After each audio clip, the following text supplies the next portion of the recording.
Gautam Duggad is joining us. He's, of course, the head of Research Institutional Equities from Motilal Oswal.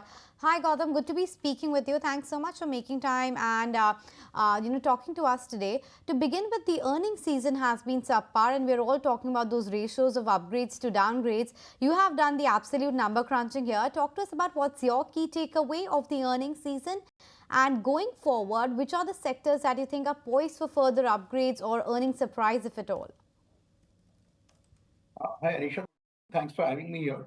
Yes, you're right. The earnings season has been very soft, and after a very long time, we have seen downgrades being much higher than upgrades. So, if you look at it in absolute terms, so far this quarter for the coverage universe, which have posted numbers, which is upwards of 225 companies so far, the earnings are down 4% versus expectation of 1.5% decline. Of course, it is heavily influenced by the drag from commodities. If you exclude just the three OMC companies, the earnings are up 6%, right, versus expectation of around 5%. So broadly in line.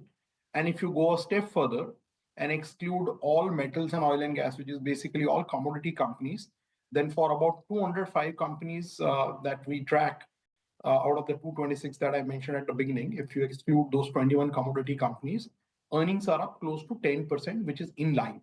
So while earnings are soft and have seen a very distinct moderation across the board, the picture looks slightly better if you account for the big drag from a few of the commodity-oriented sectors.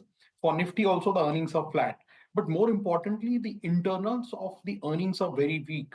As you mentioned, we've got earnings of about 100 companies by more than 3% for FY25, and we have upgraded for only about 36, 37 companies. So that is close to 3:1 in favor of downgrades. Secondly, we've cut the earnings for Nifty also, the EPS, by close to another percent in the interim review that we did. This comes on top of the 3% or 3.5% earnings cut that we did at the time of preview. So net, if you see from April to November now, our EPS estimate for Nifty are down close to 8%, from 1,140 rupees to now about 1,060 rupees.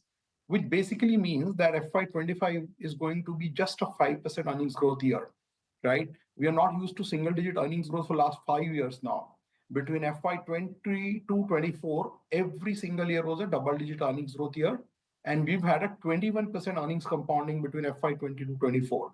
So clearly, FY25 is occurring as a bit of an outlier in a 5-year, 6-year trend, where things are slowing down a bit. There's moderation, there's a breather.